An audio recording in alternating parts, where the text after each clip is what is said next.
Madame la députée maire et présidente du conseil de surveillance, merci beaucoup, chère Nathalie Appéré, d'être présente aujourd'hui. Nous mesurons ce que cela représente pour vous en ce début d'année très chargé au niveau de votre agenda, donc on est très sensible à votre présence.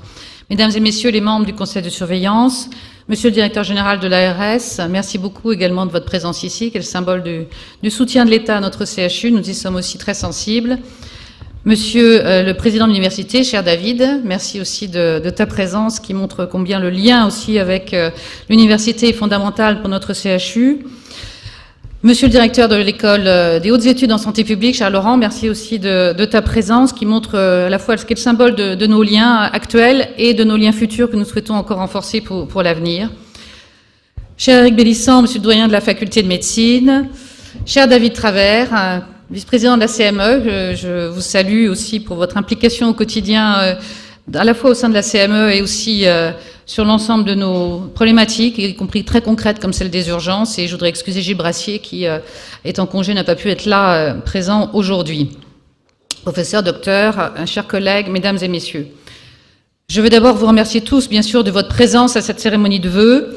Madame la Présidente, vous l'avez rappelé, dans ce contexte particulier et historique pour notre CHU, d'annonce lors de vos vœux du 13 janvier d'un projet novateur de reconstruction de notre CHU sur le site de Pontchaillou. Aussi, je vais parler bien sûr de l'avenir, mais aussi du bilan de l'année 2016, qui a été un bilan très important en termes de mobilisation de notre CHU, sur plusieurs axes majeurs.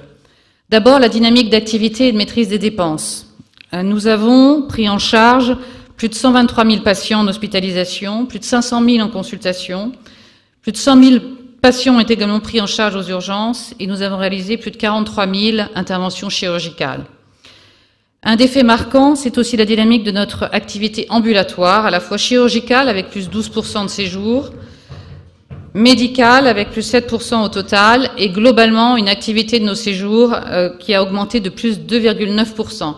Je cite ces chiffres parce que cela mesure à la fois la place, l'importance de notre CHU dans l'offre de soins, à la fois territoriale et régionale, mais aussi la dynamique de l'ensemble de nos équipes. Je veux aussi parler de la maîtrise de nos dépenses, même si c'était un peu étonnant de commencer un discours de vœux sur des problématiques budgétaires, mais je crois que c'est très important puisqu'évidemment ce sera aussi la garantie pour pouvoir porter notre projet futur.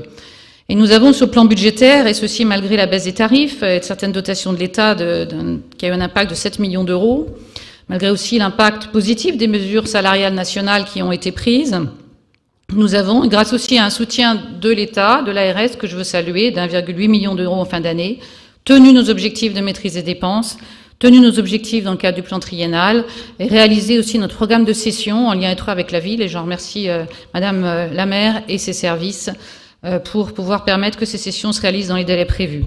Notre CHU devrait ainsi terminer l'exercice 2016 en excédent. C'est essentiel pour la poursuite de nos investissements. Le deuxième grand axe de l'année 2016 et la priorité également de 2017 et des années à venir, c'est bien sûr, vous l'avez souligné, Madame la Présidente, le renforcement de nos pôles d'excellence et d'innovation comme de nos missions de service public. Notre CHU a poursuivi en 2016 sa modernisation au service des malades et je veux vraiment vous remercier chacun, chacune, très chaleureusement, très sincèrement, toutes les équipes médicales, soignantes, techniques, administratives, logistiques, professionnels de tous métiers, ils sont nombreux, plus de 120 métiers dans notre CHU, pour l'excellence des soins dispensés aux patients, malgré parfois des conditions d'exercice difficiles, vous l'avez souligné, et pour votre investissement exceptionnel dans cette triple mission de soins, d'enseignement, de recherche qui fait la fierté de notre CHU. Nous nous sommes très fortement mobilisés en 2016, notamment pour la préparation de la visite de la Haute Autorité de Santé, qui, je l'espère, devrait aboutir à la certification du CHU, puisque nous sommes en attente du rapport de visite. Avec des progrès majeurs, et je veux saluer l'investissement de toutes les équipes, la très forte mobilisation de toutes nos équipes pour préparer cette visite, et avec des progrès constatés à la fois dans le dossier patient, dans la sécurité de la prise en charge médicamenteuse, dans toute une série d'axes qualité, d'amélioration de la prise en charge de notre CHU au service des malades, et je veux vous en remercier. Ça a également concerné ces visites de certification de la biologie, puisque désormais plus de 50% de nos activités sont accréditées COFRAC, ce qui est aussi un bilan très positif. Je vais aussi, dans le domaine des soins, saluer la poursuite du plan d'action en faveur des urgences. Et je salue, là, encore une fois, non seulement le travail des urgentistes, de l'équipe du service d'urgence, mais les équipes de l'ensemble du CHU et le rôle de David Travers, qui, en permanence, est en soutien dans ce dispositif. Nous sommes toujours dans un dispositif hôpital en tension. Monsieur le directeur d'agence, je vous remercie de votre soutien, notamment au niveau territorial, pour améliorer cette situation des urgences, diminuer les temps d'attente et faire face à l'afflux des patients. Nous avons encore aujourd'hui 30 lits supplémentaires de médecine ouverts pour faire face à l'afflux des patients. 30 lits supplémentaires de médecine par rapport à tous nos services, bien sûr, déjà ouverts. Et je remercie tous les services du CHU pour leur solidarité pour faire face à cet enjeu majeur qui est au cœur de nos missions de service public. Et je salue aussi l'ARS qui nous a accordé des postes d'infirmiers supplémentaires qui seront positionnés au niveau des urgences dans le cadre d'un dispositif expérimental qui doit permettre, parce que là aussi, le CHU sans son territoire n'est rien. Je salue tous les collègues des hôpitaux de proximité et les centres hospitaliers qui sont ici présents, sans que nous puissions mieux organiser le parcours de soins des patients pour éviter l'afflux aux urgences, pour éviter l'engorgement des urgences, notamment des personnes âgées, et pouvoir les maintenir dans leur domicile ou dans leurs EHPAD lorsque c'est possible. Je vais aussi, bien sûr, dans le domaine des soins, saluer la progression de nos activités de recours, qu'il s'agisse de la cancérologie, qui représente aujourd'hui plus de 18% de nos séjours. Domaine d'activité, nous avons mis en place un programme innovant et original de prise en charge des jeunes adultes adolescents. La chirurgie cardiaque adulte, bien sûr, qui reste le premier centre français, il faut le rappeler. Également la neurochirurgie, qui est aussi un centre d'excellence tout à fait reconnu au niveau national. Les greffes, vous l'avez rappelé, Madame la Présidente, à travers le seuil dépassé des 2000 greffes de foie. Bravo là aussi à toutes les équipes. Nous sommes au 2e rang national dans ce domaine. Le développement également de l'activité thrombectomie. Nous sommes désormais leaders au plan interrégional. L'activité a augmenté de plus de 97% en 2016 par rapport à 2015. C'est une activité qui a démarré moins de 2 ans et je salue l'investissement de nos équipes de neuroradiologie interventionnelle, de toutes les équipes dans ce domaine.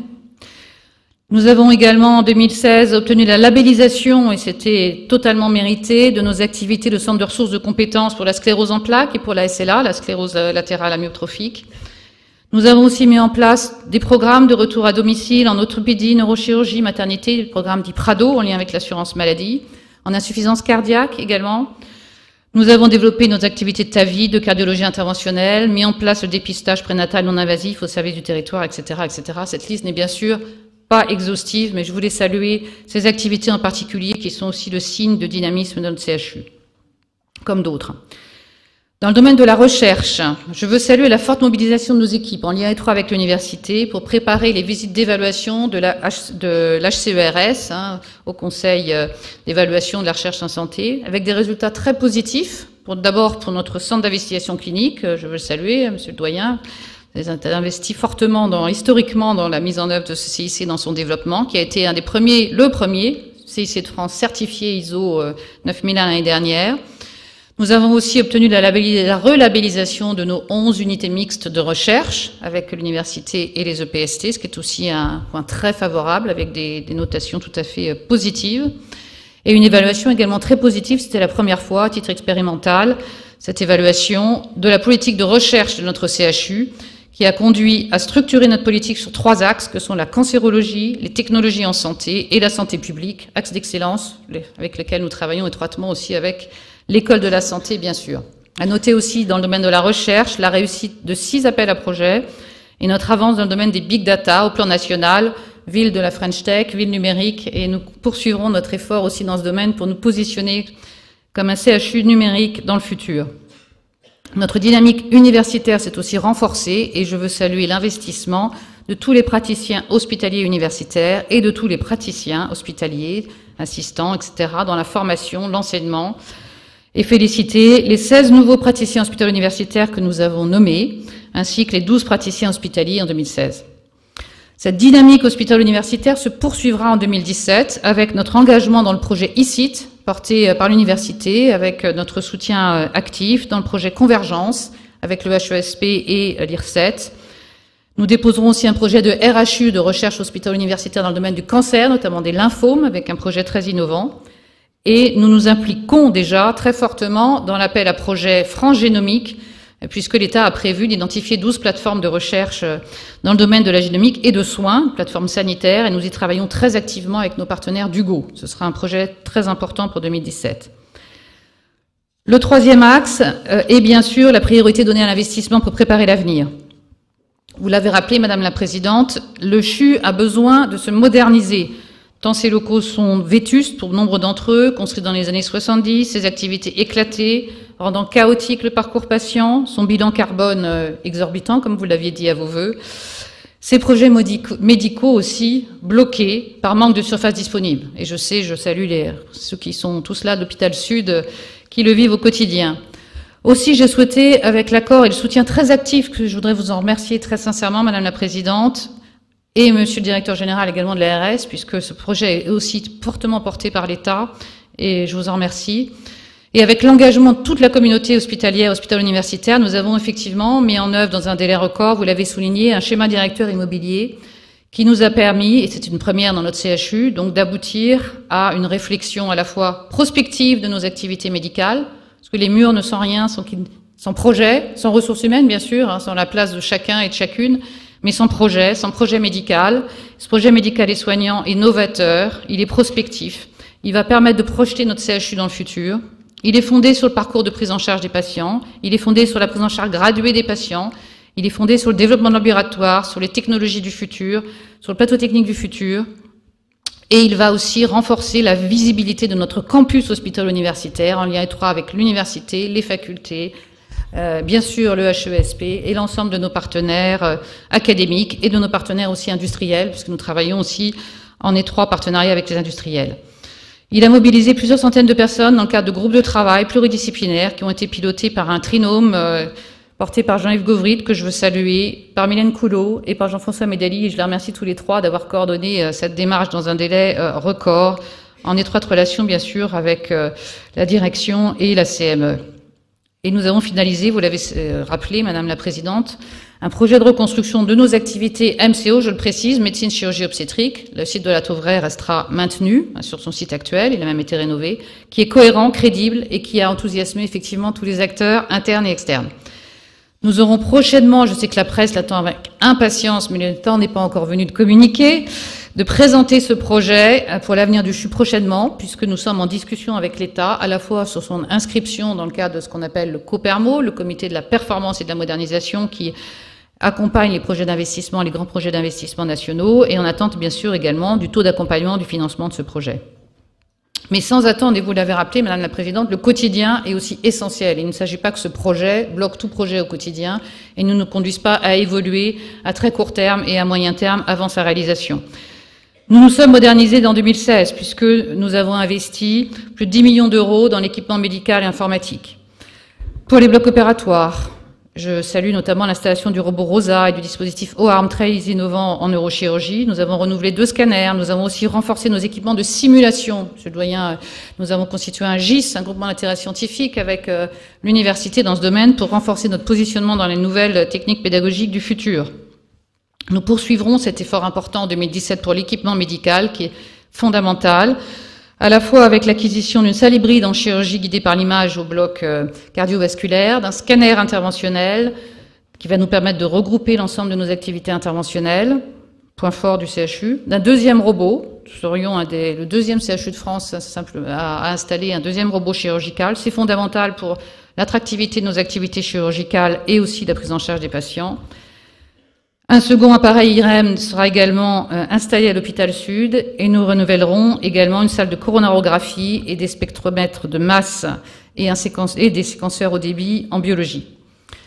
Notre parc d'équipements lourds sera ainsi de 5 scanners, 6 IRM et 8 salles d'imagerie interventionnelle et je pense que c'est fondamental pour l'avenir d'avoir ce niveau de plateau technique au service non seulement des patients rennais mais de l'ensemble du territoire.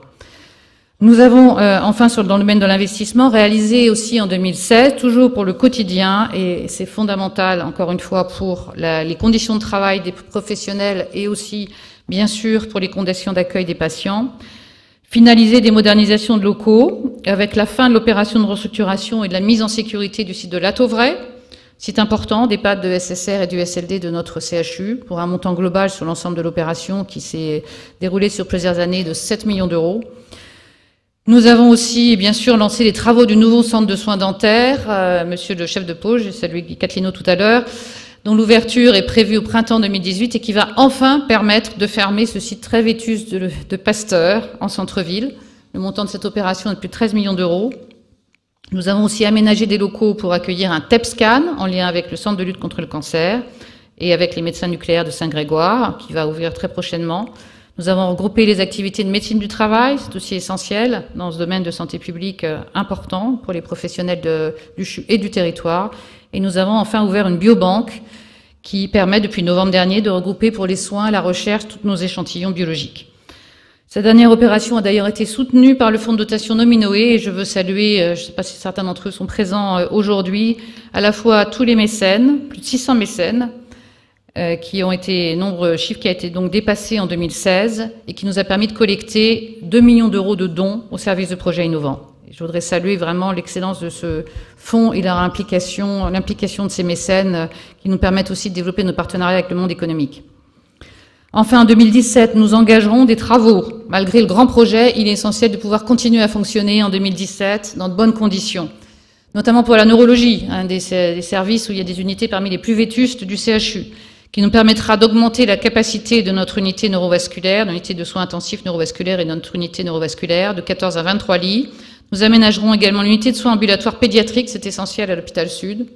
Nous ferons des travaux, bien sûr, à minima, mais des travaux d'aménagement de la maternité pour nous permettre d'humaniser quand même les conditions, d'humaniser si je puis dire, en tout cas d'améliorer, puisque la prise en charge est très humaine, mais en tout cas d'améliorer les conditions de prise en charge à la maternité. Et nous installerons aussi à la Tauvraie une unité de soins palliatifs de 16 lits. Nous étions un des derniers CHU de France à ne pas avoir cette unité au sein de notre CHU, que nous installerons en coopération avec le groupe de Saint-Thomas-de-Villeneuve et la clinique Saint-Laurent. Enfin, pour remédier à nos problèmes permanents de circulation et de stationnement, je sais que c'est un sujet très très attendu, qui est source de débats multiples à la fois pour les patients mais aussi pour les professionnels. Nous allons ouvrir 350 places de parking supplémentaires sur le CHU et 250 emplacements vélo aussi supplémentaires, parce qu'il y a aussi des fortes demandes pour le vélo, et je pense que c'est très important, et nous continuerons notre plan de développement durable. Enfin, 2 derniers axes pour terminer. Le GHT, vous l'avez souligné, Madame la Présidente, nous avons constitué en 2016 un groupement hospitalier de territoire. Je salue les collègues du territoire qui sont ici présents pour leur engagement dans la création de ce groupement hospitalier de territoire, engagement solidaire, engagement participatif, qui va nous permettre à la fois de conforter notre politique régionale, d'abord sur le territoire, bien sûr, 35, mais aussi sur l'ensemble de la région avec les centres hospitaliers de proximité. Nous avons 42 assistants spécialistes partagés sur le territoire, ce qui démontre la dynamique de coopération qui a déjà été engagée avant même ce GHT. Et dans le cadre de ce groupement hospitalier de territoire, bien sûr, nous finaliserons le projet médical de ce groupement hospitalier de territoire, fondé sur 12 filières sur lesquelles que nous avons définies en lien avec l'ARS, ainsi que dans le domaine des fonctions support, comme le plan d'action achat qui a été également remarquablement réalisé. L'égalité d'accès aux soins, les enjeux de démographie médicale seront au cœur de ce dispositif pour améliorer, comme vous l'avez souligné, la présence médicale de proximité dans les territoires. Et nous mettrons aussi en place des dispositifs d'association avec l'ensemble des centres hospitaliers de référence. Monsieur le doyen s'y investit fortement et je le remercie, ainsi que l'ensemble des coordonnateurs de DESC, avec l'ensemble des hôpitaux de notre division d'internat, Saint-Malo, Saint-Brieuc, Vannes, Lorient, Pontivy, avec lesquels nous ferons une première conférence hospitalo-universitaire en mars 2017. Enfin, je terminerai sur notre nouveau projet d'établissement 2017-2022. Nous en avons préparé les bases l'année dernière et je veux remercier les chefs de pôle, les cadres de pôle, l'ensemble des équipes, les directeurs de pôle, les chefs de service, bien sûr, qui sont fortement mobilisés pour élaborer de nouveaux projets de pôles médicaux et soignants, novateurs et prospectifs.